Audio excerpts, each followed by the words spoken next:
اللہ اکبر اللہ اکبر۔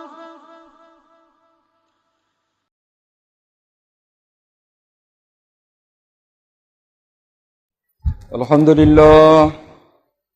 لله نحمده ونستعينه ونستغفره ونؤمن به ونتوكل عليه ونعوذ بالله من شرور أنفسنا ومن سيئات أعمالنا من يهده الله فلا مضل له ومن يضلله فلا هادي له وأشهد أن لا إله إلا الله وحده لا شريك له وأشهد أن محمدا عبده ورسوله أما بعد فإن خير الحديث كتاب الله وخير الهدي هدي محمد صلى الله عليه وسلم وشر الأمور محدثاتها وكل محدثة بدعة وكل بدعة ضلالة وكل ضلالة في النار وأعوذ بالله السميع العليم من الشيطان الرجيم بسم الله الرحمن الرحيم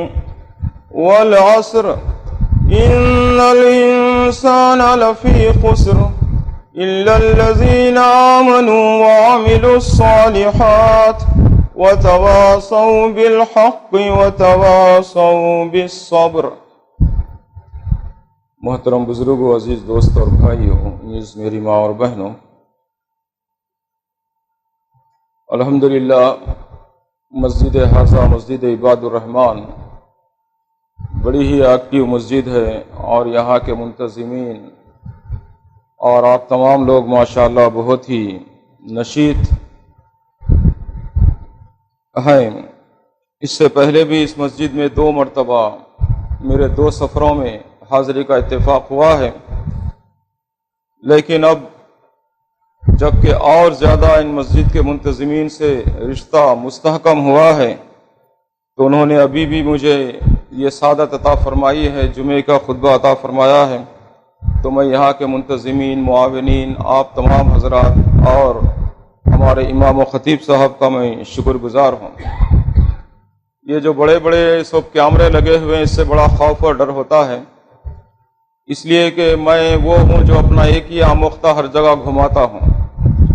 جب پوچھے انور بھائی کہ یہاں پر کیا عنوان ہے، تو تارے نظر آ گئے کہ یہ تو بڑا مسئلہ ہے، پکڑے گئے اب تو میں چاہ رہا تھا کہ اپنا پرانا ہی آموختہ دہراؤں، لیکن آج کل جہاں اس کے بہت سارے فائدے ہیں میڈیا کے، تو ہم جیسے مولویاں پکڑے بھی جاتے ہیں کہ ایک جگہ کر کے دوسری جگہ کریں تو پہلے سے اطلاع ہو جاتی ہے۔ تو بہرحال میں نہ کوئی مدنی اور مکی ہوں، بس شاید مولانا عبدالہادی صاحب کی قرابت کی وجہ سے مجھے لوگ پہچانتے ہیں، ورنہ اس سے زیادہ اور کچھ نہیں ہے۔ وہ بڑے ہی علم و فضل کے مالک ہیں اور میں بالکل ہی ادنا شخص ہوں۔ بہرحال اللہ تبارک تعالیٰ سے دعا فرمائیے کہ اللہ تبارک تعالیٰ اخلاص کی دولت سے مالا مال فرمائے، جو کچھ کتاب و سنت کی روشنی میں اللہ بولنے کی توفیق عطا فرمائے، مجھے اور آپ سب کو اس پر عمل کرنے کی توفیق عطا فرمائے۔ میں نے سورہ عصر کی تلاوت کی ہے، یہ صرف ریمائنڈنگ کے لیے اور ایک رینیول کے لیے، یہ سارے ہی لوگ جانتے ہیں ان کے اندر جو باتیں ہیں، صرف تذکیر کے لیے کہ بار بار اس کو رینیول کرنے سے اپنی بھی تجدید ہو سکے ایمان کی، اور سامعین کی بھی اس سے ہو سکے۔ اور جیسا کہ حدیث میں آتا ہے، دارمی کی حدیث ہے کہ اللہ کے نبی صلی اللہ علیہ وسلم کے زمانے میں 2 صحابہ اس وقت تک جدا نہ ہوتے تھے جب تک کہ ایک دوسرے کو یہ سورہ عصر والعصر ان الانسان لفی خسر الا الذین آمنوا وعملوا الصالحات وتواصوا بالحق وتواصوا بالصبر نہ سنا لیتے تھے۔ تو مطلب یہ ہے کہ ایک دوسرے کو ریمائنڈ کراتے تھے کہ بھائی ان چیزوں کی محافظت کرنا ہے۔ قرآن حکیم کی 114 سورتوں میں 3 سورتیں ایسی ہیں جو سب سے چھوٹی سورتیں ہیں، اور قرآن حکیم کی کوئی بھی سورت 3 آیتوں سے کم والی نہیں ہے، جس کے اندر یہ سورہ عصر جس کی ابھی تلاوت کی گئی اور دوسری سورہ کوثر